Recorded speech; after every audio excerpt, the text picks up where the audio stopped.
Hello guys, कैसे हो आप सब लोग। तो अब चल रहा हूँ मैं आपको लेके जयपुर की सबसे फेमस और सबसे ज़्यादा अट्रैक्टिव टूरिस्ट प्लेस की तरफ, जो कि है आमेर फोर्ट। तो welcome back, stay tuned, like share subscribe.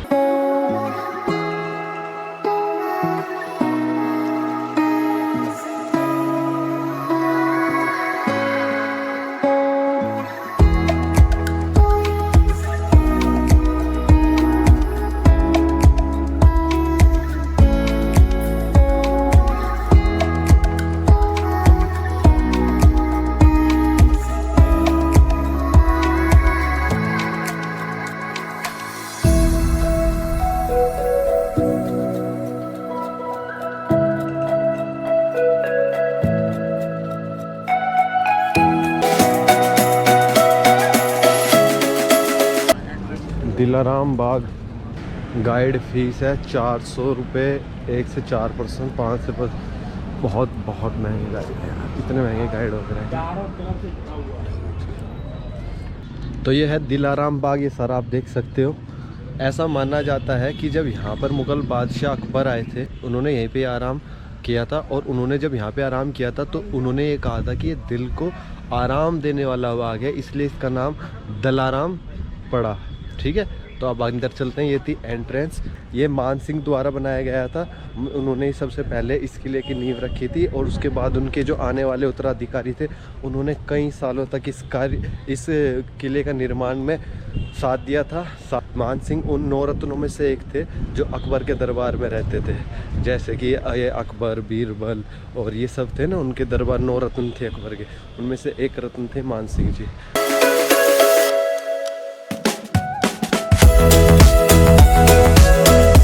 थोड़ी सी ट्रैकिंग करके जानी पड़ेगी, पैदल पैदल का रास्ता है। ये है मावठा तालाब। कौन सा तालाब है? मावठा तालाब। ये इसलिए बनवाया गया था, जो आपको बीच में दिख रहा है ना बाग सा, तो इसमें राजा केसर की खेती करना चाहते थे। कौन से राजा थे मैं भी ऊपर जाके आपको सारी की सारी चीज़ बता दूंगा। उन्होंने कश्मीर से केसर के पेड़ पौधे मंगवाए यहाँ पे उगाने के लिए, लेकिन केसर सिर्फ ठंडे मौसम में उगता है। वे ठंडे रहे इसलिए तालाब बनाया गया था, लेकिन फिर भी वे फेल हो गए थे इस चीज़ में। वे नहीं बना पाए थे, मतलब बना तो पाए थे, केसर नहीं उगा पाए थे।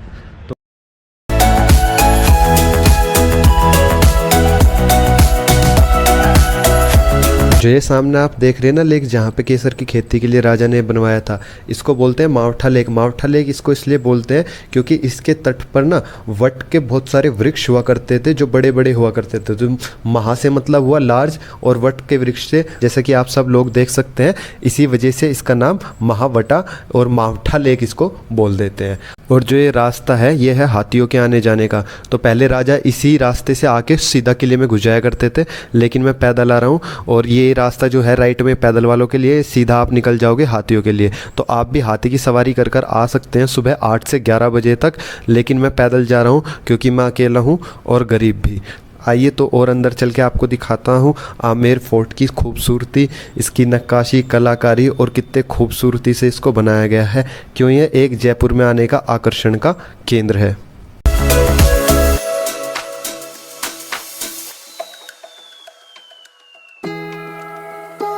तो ये है भाई पहला गेट, भैरव पोल। पोल का मतलब होता है गेट, यानी कि दरवाजा। तो हम पहले दरवाजे से अंदर जा रहे हैं पैदल पैदल, और ये देख सकते हो आप, ये भैरव का मंदिर है, तो इसी वजह से इसका गेट का नाम पड़ा है भैरव गेट। और ये रास्ता है हाथियों के आने जाने का। यहाँ से ऐसे आगे जाके गोल घूम के नीचे से इधर से चले आते थे, जहाँ से मैंने आपको शुरुआत में दिखाया था। तो आप भी इसी तरह राजा महाराजाओं की फील लेते हुए हाथियों पर सवारी कर कर आ सकते हैं। आओ तो भाई अंदर चलते हैं, अंदर चल के इस फोर्ट को धन्य करते हैं। आप देख सकते हो जो गेट है ना, ये उसी जमाने के गेट हैं, और बताया जाता है सागौन की लकड़ी के बने हुए हैं। और आप लोग देख सकते हैं मेरे स्वागत के लिए 2 तोहफों की सलामी दी गई है। अंदर घुसते ही 2 तोहफ रखी हुई थी कि शांतनु बाबा आएंगे, तो मेरा स्वागत तो अच्छे से किया है। अब बताता हूँ आपके यहाँ की हिस्ट्री के बारे में। जिस कोर्ट यार्ड में मैं अभी खड़ा हूँ उसके बारे में बता दूँ। यहाँ पे इसी जगह पे सैनिक लोग अपनी परेड किया करते थे, यानी कि ये परेड करने का स्थल था सैनिकों का। तो भाई इस गेट को कहा जाता है सूरज पोल, जिससे मैंने अभी एंट्री करी थी, क्योंकि यहाँ पे सूरज की पहली किरण यहीं पे गिरती है, और पोल का मतलब होता है गेट, तो इसका नाम था सूरज पोल।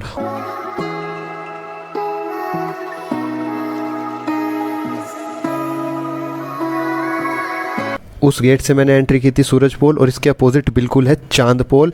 यहाँ पे चांद इस साइड से उगता है तो इसका नाम चांद पोल है, और यहीं से आम जनता आया जाया करती थी।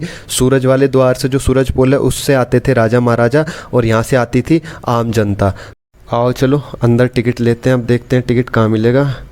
तो टिकट की प्राइस वगैरह भी मैं आपको बताता हूँ फिर एक बार देखने के बाद कितना प्राइस है क्या है। तो भाई 100 रुपये का टिकट पड़ा इंडियंस के लिए, आप लोग देख सकते हो। तो आपको बता दूं जो ये गेट है इसको बोलते हैं सिंह पोल, और इसी के ऊपर से राजा खड़े होके परेड की सलामी लिया करते थे यहाँ से। तो आओ अंदर चलते हैं अब।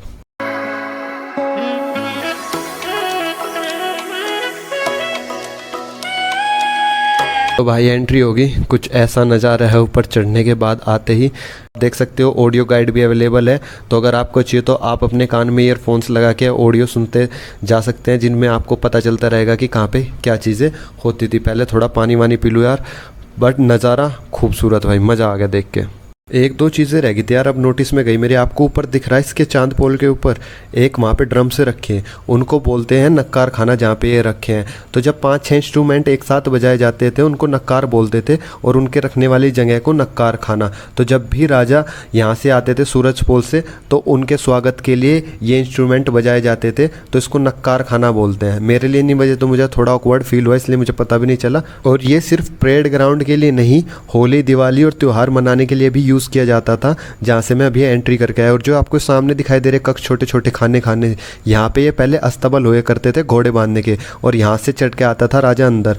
वो दूर आपको दिखाई दे रही बाउंड्री, तो ये किले की ना चारों तरफ बनवाई गई थी ताकि किले की सुरक्षा रह सके। और ये 12 किलोमीटर लंबी है, और इसी के अंदर पूरा ओल्ड सिटी जो थी ना जयपुर की, वो पूरी की पूरी कवर हो जाती थी। तो इसको आमेर फोर्ट की सुरक्षा के लिए ही बनाया गया था। और आपको एक और खास चीज दिखाता हूँ, आपको ये पेंटिंग्स दिखाई दे रही ना, कि ये सब्जियों से बनाई गई है, और इनको फ्रेस्को पेंटिंग बोलते हैं। आइए आपको अगली जगह लेके चलता हूँ, जो कि है दीवाने आम। यहीं पे राजा आम लोगों की समस्याओं को सुना करते थे। आइए अंदर चल के दिखाता हूँ आपको। तो यहाँ पे सामने आपको दिखाना चाहूंगा मैं कि यहाँ पे सामने राजा बैठते थे और यहाँ उनके मंत्री बैठते थे। इस पे सारे में कारपेट बिछा दिया जाता था। यही जनता की प्रॉब्लम सुन के उनके साथ जस्टिस करते थे। वहाँ सामने सारी जनता रहती थी, आम जनता, जहाँ से वे अपनी प्रॉब्लम्स राजा को बताती थी और राजा उनका समाधान निकालता था। और आपको और चीज़ मैं बताना चाहता हूँ इसके बारे में। यहाँ पे आप देखोगे ये 48 पिलर हैं, जो मेरे पीछे पिलर्स खड़े हैं ना सारे के सारे, ये पूरे के पूरे 48 पिलर्स आप देख सकते हैं। और इनमें भी खास बात ये है कि जो बीच में है सफ़ेद संगमरमर के पत्थर से बने हैं, ऐसे 16 हैं जो बीच बीच वाले हैं। और जो ये बाहर देखोगे आप, ये सारे के सारे रेड सैंडस्टोन पत्थर से बने हैं, ये लाल रंग के आपको दिखेंगे। ये 32 है और 16 ये अंदर वाले, तो टोटल 48 पिलर हो जाते हैं। आपको अंदर ये दिख रहे हैं ना जाली सी, इसमें पहले पर्दे लगाए जाते थे, डोरी से खींच के उन्हें पंखी के रूप में यूज किया जाता था। और आपको और चीज दिखाऊंगा, खास चीज आप ऊपर नोटिस करोगे हर जगह हाथी दिखाई दे रहे हैं। तो ये हिंदू धर्म के अनुसार पावर का प्रतीक होता था, तो इसलिए वे अपनी पावर को शो किया करते थे। कुछ खास चीजें और बता दूं आप लोगों को, इसको मिर्जा राजा मान सिंह जी ने 16वीं शताब्दी में बनवाया था। आप देखोगे वहां से तो मेरी एंट्री हुई थी उस साइड से, और उसी के बिल्कुल सामने जो ऊपर आपको ये जालीदार दिख रहे हैं, वहां से रानियां बैठ के जनता दरबार देखा करती थी, जनताओं की प्रॉब्लम सुना करती थी। और वो इस तरह से बनाया गया था कि जो रानियां होती थी वे उधर से जनता दरबार देख सके, लेकिन जनता वाले कोई भी उन्हें नहीं देख पाता था। तो ये बड़ी कितनी खूबसूरती के साथ बनाया गया है कि आप उस समय में कि अंदर से बाहर देख सकते हैं, बाहर से अंदर नहीं देख सकते। और जो उसमें खिड़कियां लगी हैं ना, वहां से जब भी राजा आते थे जंग से, तो वे वहां से फूल फेंक के उनका स्वागत भी किया करती थी। चलो भाई लोग आगे देखते हैं अब चल के क्या है इसमें। तो ये है अगली जगह जिसको बोलते हैं 27 कचहरी। इसको 27 कचहरी इसलिए बोलते हैं क्योंकि राजा के अंडर 27 रजवाड़े आते थे और उनका जो भी लेखा जोखा होता था वो यहीं होता था। तो इसमें 27 चैम्बर बनाए गए हैं इस तरह से कि 27 जो भी उनका हिसाब लिखने वाले होते थे अकाउंटेंट, वो यहाँ अपने अलग अलग विभाग में बैठ के 27 के 27 रजवाड़ों का लेखा जोखा रखते थे। और ये देखो बाहर का नज़ारा, यहाँ से कितना खूबसूरत नज़ारा आता है।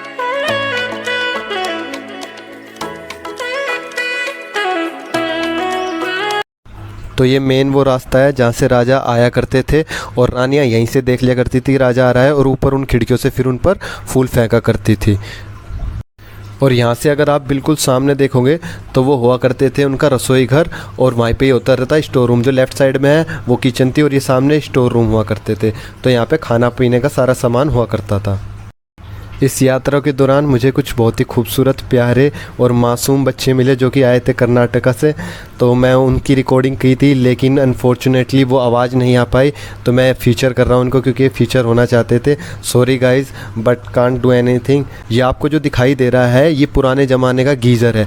तो पहले क्या होता था, पहले इलेक्ट्रिसिटी तो थी नहीं कि पानी गर्म कर लिया या गैस में या लकड़ी जलाकर करते, तो इसमें इतना धुआं हो जाता था कि नहीं हो पाता था। आपको ये दो दिखाई दे रहे हैं ना, इनके अंदर लकड़ियाँ जलती थी और इनमें इस तरह से बनाया गया है, इसके अंदर टैंक है ना जो, तो उसमें कॉपर प्लेट है। तो सबसे पहले कॉपर प्लेट गर्म होती थी और उसी की वजह से हीट ट्रांसफ़र होके पानी जो उसके ऊपर था उसको गर्म कर देती थी। तो इतना बेहतरीन हिसाब बना रखा था ना भाई, मज़ा आ गया। उस टाइम पे भी ऐसी टेक्नोलॉजियाँ होया करती थी। और ये गीज़र कनेक्टेड है पीछे बाथरूम से जिसमें से पानी जाता था। आपको उधर चल के दिखाता हूँ, इसका रास्ता आगे से लेफ्ट में जाके अब सीधा वहीं चलेंगे और आपको दिखाऊंगा किस तरह से इन्होंने इतना अच्छा हिसाब बना रखा था कि गर्म पानी आराम से बाथरूम तक पहुँच जाए। आओ भाई आपको दिखाता हूँ मेन बाथरूम का अंदर जाके। अंधेरा इतना कर रखा है यहाँ तो जहाँ पे मैं खड़ा हुआ करता था ये होता था मेन वॉशरूम, और ये सामने जिधर से मैं आया होता था चेंजिंग रूम। राजा लोग इधर से आते थे लेफ़्ट से, और इसी के पीछे है मेन बाथरूम। सबसे पहले तो आप डिज़ाइन देखो छत पे किस तरह से नक्काशी करके इसको कितना खूबसूरत बनाया गया है। और आपको अभी मैं दिखाऊँ इस चेंजिंग रूम के बराबर से जहाँ से निकल के यहाँ से राजा आते थे, और ये हुआ करता था मेन वॉशरूम। ये एक तरह का जकूज़ी टाइप है, पूल टाइप है, जिसमें राजा जय सिंह अपनी रानियों के साथ स्नान करते थे। और इसमें पैड़ियाँ बनाई गई हैं क्योंकि बहुत गहरा है, ताकि राजा फिसल ना जाए और उसको चोट ना लगे, तो इसलिए स्टेप्स बनाए गए थे। इसमें चंदन, गुलाब और इत्र के खुशबू कर दिया जाती थी ताकि राजा ईजिली मनोरंजन के साथ अपना स्नान कर सके। यह आले होते थे दिए या मशाले जलाने के लिए, ताकि रात को अंधेरे में रोशनी कर सके। काफ़ी चिल करते थे यार राजा महाराजा। तो आज के टाइम पे कहाँ, किसी का मैसेज देख लो तो ही चिढ़ जागली। अब दिखाता हूँ वो गीजर जहाँ से पानी आता था इस बाथरूम में किस तरीके से। तो ध्यान से देखिए, ये सामने कनेक्टेड है उसी गीजर से, और ये नीचे है ना, ये भी कॉपर के प्लेट से बनी हुई है। तो पानी गर्म ही रहता था यहाँ तक आने से भी। ये होता था ठंडे पानी के लिए, इसमें से ठंडा पानी आता था, इसमें गर्म पानी आता था। इस पाइप से निकलता था गर्म पानी और यहाँ से निकलता था ठंडा पानी। ये ठंडे पानी के लिए था ताकि ज़्यादा गर्म पानी हो तो राजा पानी को मिला के एक अच्छे टेम्परेचर पे चिल कर सके। और ये पानी इन नालियों से निकल के यहाँ पे जो साइड में बनी हुई है ना ये नाली इनसे होते होते दोनों तरफ से जाके सीधा जाके यहाँ पे जकूज़ी में, या आप इसको पूल कह लो, छोटा था, इसमें आता था जहाँ पे राजा स्नान करते थे फिर आराम से।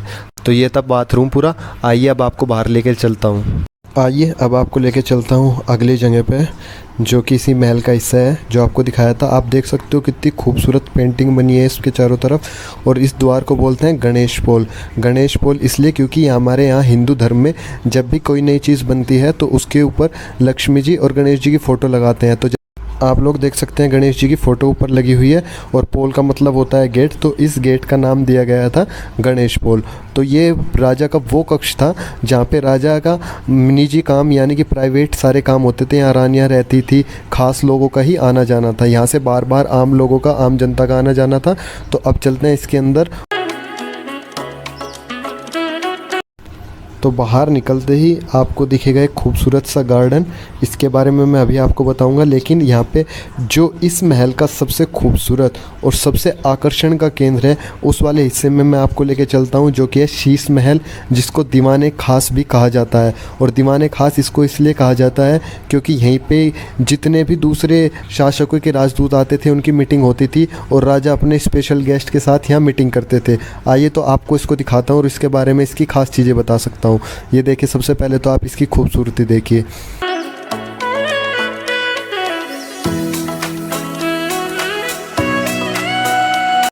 आइए अब आपको दिखाता हूँ शीश महल के बारे में। जो आपको ये स्पेस दिखाई दे रहा है, यहाँ पे राजा अपनी मीटिंग करते थे। और ये सामने जो आपको बिल्कुल दिखाई दे रहा है वो डाइनिंग हॉल हुआ करता था, जहाँ पे राजा महाराजा अपना भोजन किया करते थे। और जो भी आप ये शीशे देख रहे हो सारे के सारे कॉनकेव मिरर है, और इन पर जिसमें सिल्वर पॉलिशिंग की गई है। तो जब भी रात में यहाँ पर मसाले जलती थी, क्योंकि सर्दियों में राजा यहीं पर इसे एज अ बेडरूम यूज़ करते थे, तो जब भी यहाँ मसाले जलती थी तो इसका नज़ारा खूबसूरत और देखने लायक होता था। वैसे तो आपने कई जगह सुना और देखा होगा, शीश महल बहुत जगह है, तो मैं आपको बता दूं ये दुनिया का सबसे बड़ा शीश महल है, इसीलिए ये बहुत बड़ा आकर्षण का केंद्र है। और उस टाइम पे ना बेल्जियम ही एक ऐसा देश था जहाँ से शीशे इंपोर्ट होते थे, तो बेल्जियम से राजा जयसिंह ने 1634 में मंगवा के शीशे यहाँ बनाए थे। देख सकते हो उनमें से एक शीशे में आपका होस्ट एंड दोस्त शांतनु बालियान लग रहा ना हैंडसम, या कूल गाय। अब यहाँ पे ये रेलिंग लगा दी गई है, पहले ये रेलिंग नहीं हुआ करती थी, लोगों को अंदर आना जाना अलाउ था, लेकिन Indians being Indians for the 100 time, तो वे यहाँ से शीशे निकाल के चुरा चुरा के अपने घरों में ले जाने लगे, तो सरकार ने यहाँ पे बैन कर दिया अंदर जाना, और अब यहाँ पे अंदर जाना अलाउ नहीं है। आओ साइड से आपको इसका थोड़ा सा व्यू दिखाता हूँ।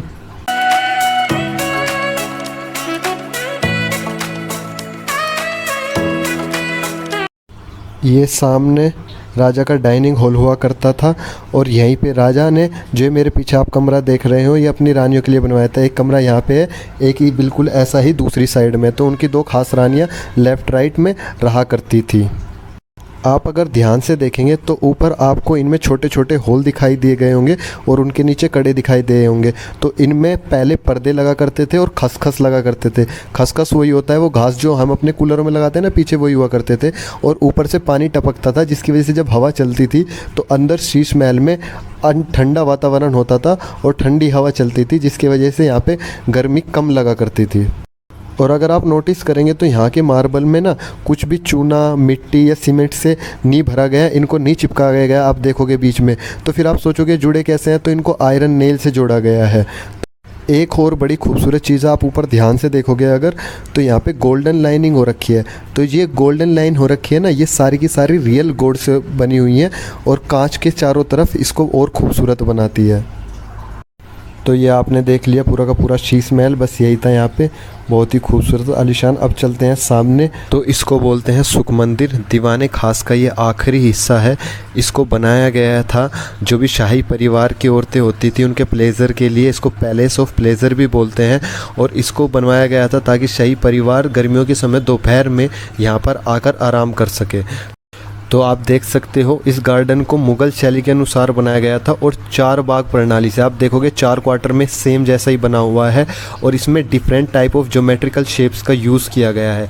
और आपको दिखाना चाहता हूँ यहाँ की जो नक्काशी और जो खूबसूरती से इसको बनाया गया है ना, आप ज़रा देखिए क्या खूबसूरत डिज़ाइंस के साथ बनाया गया है, आप देख सकते हैं, एक नंबर। अब आप लोगों को इसके अंदर एक पालकी सी दिखाई दे रही है, ये पालकी यूज़ करती थी शाही परिवार की महिलाएं जब भी त्यौहार होता था या कोई भी फंक्शन होता था। भारी गहने, आभूषण और लहंगे पहनती थी कि उनसे खुद चलना भारी हो जाता था, तो वो उस पर बैठ के आती थी। 2 दासी आगे से और 2 दासी पीछे से पकड़कर उन्हें उठाकर लाया करती थी, तो उनके बस की तो कुछ चलना भी नहीं था। इन कुंडों में झूले डालकर शाही परिवार की औरतें झूला झूला करती थी और अपना टाइम पास किया करती थी, क्योंकि पहले इंस्टाग्राम तो थी नहीं कि ताकि रील्स बना सके।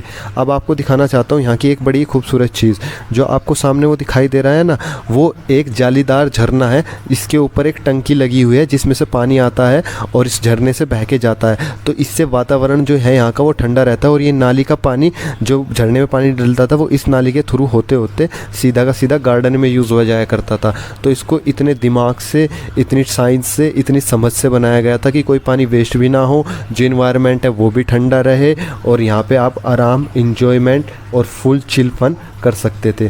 और जो ये सारे आप पत्थर देख रहे हैं संगमरमर से बने हुए हैं, जिन पे सफ़ेद सीमेंट से नक्काशी की गई है। अब आगे चलते हैं, आगे चल के दिखाता हूँ यहाँ पे अगली चीज़। ये एक यहाँ पे दरवाज़ा रखा हुआ है, ये दरवाज़ा थोड़ा टूटा हुआ है, पहले टूटा हुआ नहीं था। इस पे ये जो डिज़ाइन बना हुआ है ये बिल्कुल सेम ऐसा ही है जो कि ये गार्डन का था। तो पहले राजा क्या करते थे, कोई भी नक्शे को गेट पर उतरवा दिया करते थे ताकि जो मज़दूर हैं, काम करने वाले, उन्हें कन्फ्यूज़न ना हो कि उन्हें कैसे बनाना है।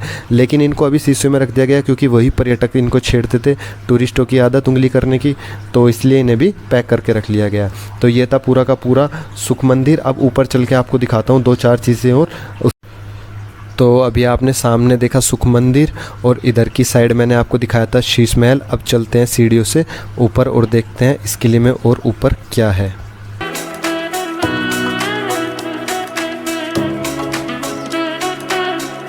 आओ भाई, अब ये है सुहाग मंदिर। इसको सुहाग मंदिर इसलिए बोलते हैं क्योंकि यहाँ पे सभी सुहागन औरतें बैठा करती थी, ये उनके बैठने का स्थान होता था। पहले आपको बाहर दिखाता हूँ, यहाँ से मैं आया था, जहाँ से नीचे से आपको ऊपर दिखाया था ना, जहाँ से रानियाँ आम दरबार देखा करती थी। और यहीं पे ही जब भी वो जीत के आते थे राजा महाराजा जंग वगैरह, तो रानियाँ यहीं से उन पे ऐसे फूल बरसाया करती थी। तो यहाँ पे कोई भी अनमैरिड वुमेन अलाउ नहीं थी। और जो आप स्ट्रक्चर देख रहे हो उसको हनीकॉम्ब लाइक स्ट्रक्चर बोलते हैं, यानी मधुमक्खी के छत्ते जैसा स्ट्रक्चर। और ये संगमरमर के पत्थर को तराश कर बनाया गया है। तो सुहाग मंदिर के बाद भाई ये सामने जस मंदिर। जस मंदिर को आप देख सकते हो इस तरह से बनाया गया है जैसे किसी सुहागन की यानी किसी नई दुल्हन की पालकी हो ना, उस तरह से बनाया गया है। आप इसकी शेप देख सकते हो। और आपको दोनों तरफ ये जो छतरी सी दिख रही है ना, ये पानी के टैंक हुआ करते थे। पहले इसमें पानी जमा किया जाता था। पुराने ज़माने में आपको वो कॉपर का पाइप दिखेगा ना, उसके नीचे छोटे छोटे छेद हैं और उसी के ऊपर ही आपको ये कुंडे दिखाई दे रहे हैं, उसमें खसखस फंसाते थे। तो जो कॉपर का ये पाइप है, ऊपर टैंक से इसमें बूंद बूंद करके पानी आता था, जिससे जब हवा चलती थी तो इसका वातावरण ठंडा होता था। और जयपुर में आपको पता ही है कितनी गर्मी पड़ती है, तो उस हिसाब से यहाँ पे ठंडक रहती थी। उसके अंदर चल के देखते हैं, जा सकते हैं क्या? शायद नहीं, क्योंकि बंद है, ये बंद कर रखा है। तो यहाँ पे एक छोटी सी छतरी खुली हुई है। यहाँ से आपको बाहर का नज़ारा दिखाता हूँ, कितना खूबसूरत लग रहा है। आप लोग देख सकते हो कितना खूबसूरत नज़ारा है। और भाई क्या ठंडी हवा लग रही ना यहाँ पे, बहुत ही मस्त भाई। जश मंदिर को इसको इसलिए बंद किया गया है, इसके पहले अंदर आना वही अलाउ था, लेकिन टूरिस्ट फिर से वही अपनी हरकतें करते हुए इन्होंने डैमेज किया अंदर प्रॉपर्टी को, तो सरकार ने इसको बंद कर दिया। अब सीधा जाते हैं सामने महल पे, देखता हूँ क्या है। ये जस मंदिर के बिल्कुल अपोजिट आ गया। इसका पता नहीं इसका क्या महत्व है यहाँ पे। आओ सामने से देखते हैं, इधर से नज़ारा देखते हैं, इधर से कैसे दिखता है। तो जैसा आप लोग देख सकते हैं, ये महल का दूसरा पार्ट है।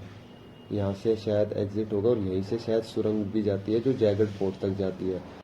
आप लोगों को बताऊं, वो सामने जो आपको दिखाई दे रहा है वो जयगढ़ फोर्ट है, और उसको इसलिए बनाया गया था आमेर की सुरक्षा करने के लिए। तो वहाँ पे सभी सैनिक अपनी ट्रेनिंग और उस फाइटिंग की प्रैक्टिस किया करते थे। और जब भी आमेर फोर्ट पर कोई हमला या कोई दुश्मन आके अटैक करता था, तो राजा यहाँ से जाके भाग के सीधा जयगढ़ फोर्ट में छुप जाते थे।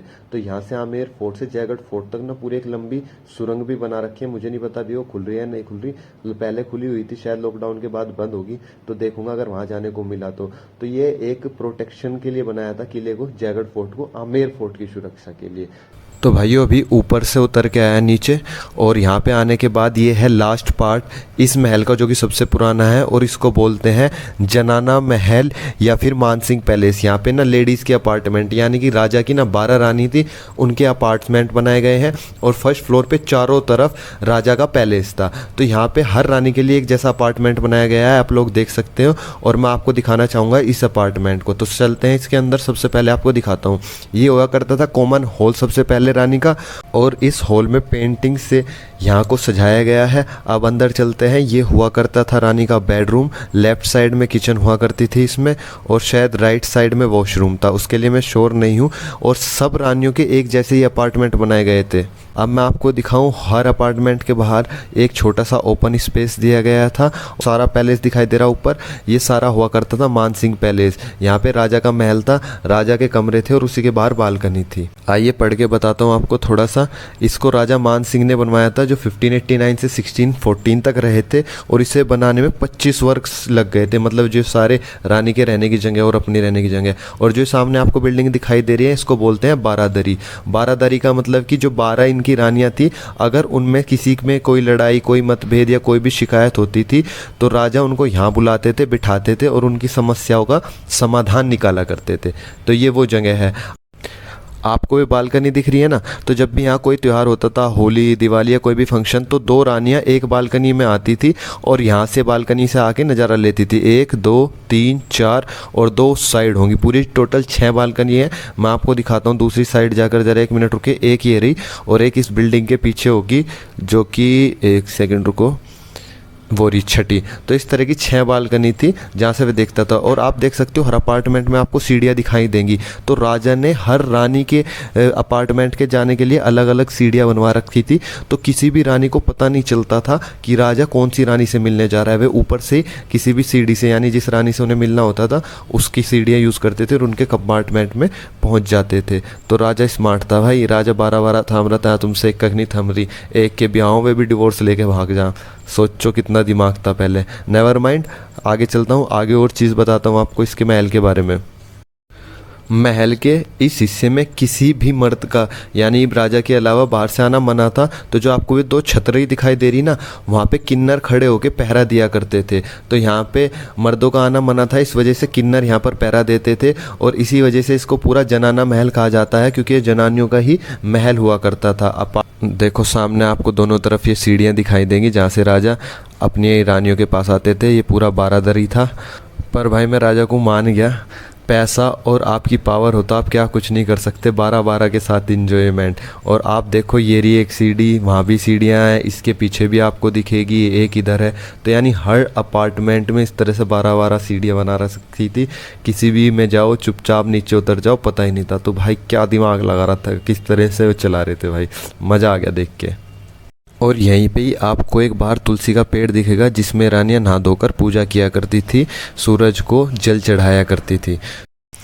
तो आओ अब आपको लेके चलता हूँ ऊपर जहाँ पे मान सिंह जी रहते थे। पूरा पहले सुन के ही है, तो यहाँ तो इतना कुछ खास रखा नहीं हुआ सामान या कोई चीज़ें।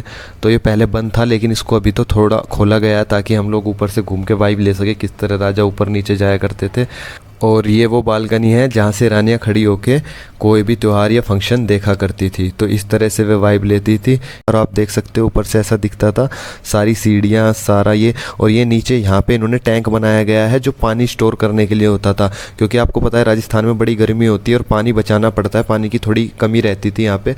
तो उस टाइम पे रेन वाटर हार्वेस्टिंग करते थे, जगह जगह टैंक बना के रखते थे। यहाँ तो कोई दिख भी नहीं रहा भाई, थोड़ा सा डर भी लग रहा, लेकिन चलो देखते हैं। भूल भुलैया ऐसा है यार, देख यहाँ पे कहाँ किधर से जाऊँ, मुझे रास्ता नहीं मिल रहा। इधर भी है सुरंग सी, सामने भी रास्ता, ये अंदर और अंदर जाए जा रहे। यहाँ तो भाई कोई पकड़ा ना जाए या कोई मुझे ही ना पकड़ ले। भाई यहाँ क्या है यो क्या है, चरखी सी नीचे से आवाज़ आ रही मुझे कुछ लोगों की। ओ अच्छा, ये पानी निकालने के लिए वेल से जो ये पानी स्टोर किया करते थे, जो मैंने आपको बताया ना। आओ इसे नीचे से दिखाता हूँ कैसा है। ये नीचे का रास्ता शायद इधर से है, चलो नीचे चलता हूँ। हाँ इधर से जा रखा। अब तो किला ये बहुत खोल दिया, पहले इतना खुला हुआ नहीं था। आओ देखो, ओ यहाँ तो मिले कुछ लोग बाग मुझे।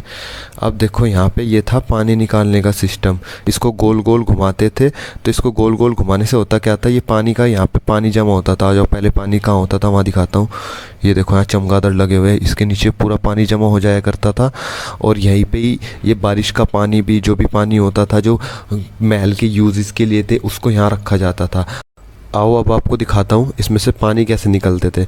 तो जैसे अब इसको गोल गोल घुमाते थे, तो जो ऊपर दो लकड़ियाँ हैं वे भी गोल गोल घूमती थी और उनसे कनेक्ट थी रस्सी, जिससे वो लिपट के ऊपर की तरफ पानी को खींचती थी। आपको बताऊं, महल के 3 हिस्सों में पानी जमा करने की टेक्निक थी। जलेब चौक में जहाँ पे सारे सैनिक परेड करते थे, दीवाने आम जो दिखाया था, और मान सिंह पैलेस में यानी कि जहाँ हम खड़े हैं यहाँ पे, जो मैं आपको नीचे दिखा के लाया। और इसको अंडरग्राउंड इसलिए करते थे ताकि इवापोरेशन कम हो और मैक्सिमम पानी मिल सके। शायद यहाँ से नीचे जाने का ही रास्ता होगा वहाँ पे, तो ये बनाया गया था। अब यहाँ तो इतना ही है, अब चलता हूँ आगे।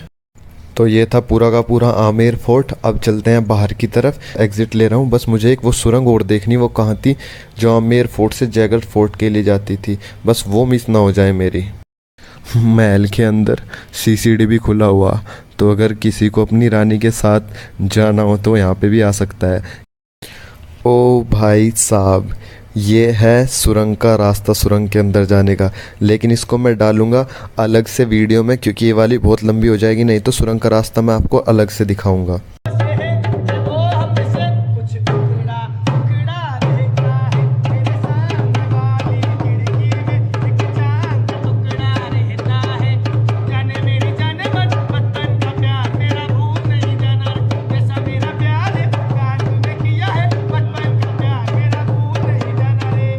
तो ये टनल से वापस आ गया था मैं। यहाँ आपने कुछ कलाकारी देखी, आर्ट देखा लोगों का। अब ये एग्ज़िट है, करेंसी एक्सचेंज है, अगर आप कहीं बाहर से आ रहे हैं तो। ठीक है, तो this was it for this vlog. Tata bye bye, take care. ये टैंक है लास्ट में, देख लो, जहाँ पानी गर्म होता था दीवाने आम वगैरह का। सी यू, ये निकल गया। Bye bye, love you all.